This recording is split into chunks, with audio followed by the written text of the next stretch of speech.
a chopper to distribute 1 million worth of food. It makes no sense for a principal secretary to spend 10 million shillings on a chopper to deliver 200,000 shillings at a fundraiser. This madness must stop in the interest of austerity. 4, domestic and international travel, conferences, workshops, and training must be reduced, and they should be held in the offices. Those who are working in Nairobi should hold their meetings in Nairobi, including members of parliament. Parliament has got enough offices, a facility for members, committees to meet. There's no need to transport members of parliament to go and meet in Mombasa. The same thing applies to members of the county assembly.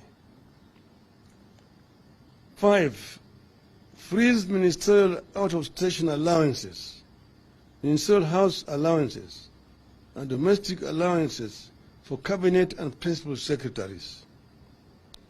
6, end corruption and theft of public funds.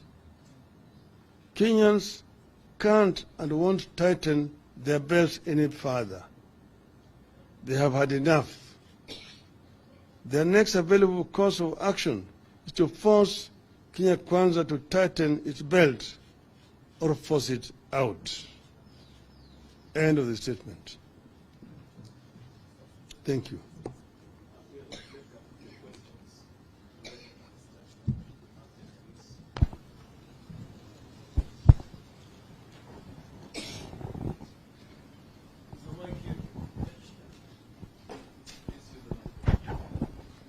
All right, my name is Emmanuel Tov from Kate. Say that again. Okay, my name is Emmanuel Tov from KTN News. Number one, Kenya Kwanza commands a sizable majority in both houses. How are you going to oppose this bill when it comes to the House? Number two, you suspended demonstrations to give way for negotiations and talks, and also giving a chance for an honest discussion. Is this honest from Kenya Kwanza that they are increasing taxes, and are you reconsidering going back to the streets for this? One is, you're right, you said Kenya Kwanza has an artificial majority in parliament. Because as you know, when Kenyans voted, Azimio had a majority in both houses. However, Kenya Kwanza has proceeded to buy members of parliament without following the laid down procedures and the law to cross over to their side. The requirement is that if a member moves from the coalition or political party in which he was elected, that member is required to resign his position in parliament and seek a re-election through a by-election into the new outfit in which he has moved. This has not happened. And you've seen members of, for example, Jubilee, who are an Azimio coalition, go on the other side. UDM was the first one to go. And now there's COOP, which is saying to have gone the other side. This is what we are talking about, corruption. Corruption in the political process, which is there. They are enjoying artificial majority in parliament. But we say that our members, those who are with the Azimio and who have got conscience, will oppose these proposals. We will oppose the proposals, and we hope that the genuine Kenya Kwanza members, who also have got the interests of ordinary Kenyans at heart, some who still feel about the hustler which they used, will see the fallacy of trying to introduce these measures here and how these measures are going to hurt ordinary common man whom they say they are going to assist through a bottom-up approach. With regard to the talks.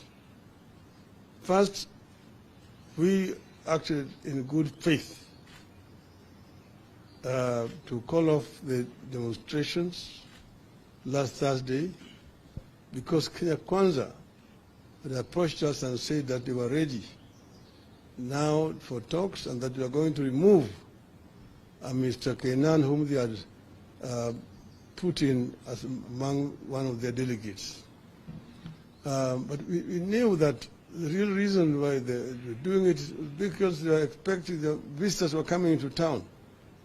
And they did not want demonstrations at that time. But we did act in good faith ourselves because they said they were serious. Now we are seeing signs of reluctance. We're seeing signs of reluctance. Now all members of the other side are not available.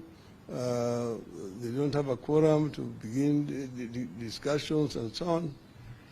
We have given them today and tomorrow. We have said that the talks must start in earnest on Wednesday. And if the delegation is not ready by Wednesday, we will treat that gentleman's agreement as cancelled. And we will then now explore other options available to us as Azimio. Do you have any question?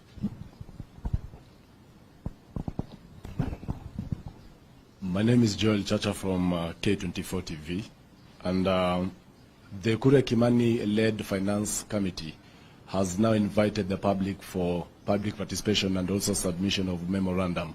That is the deadline is actually on 20th of May by 5 p.m. Are we likely to see also Azimio maybe submitting a memorandum on the same and as well urging its supporters to turn out and also participate in this particular process?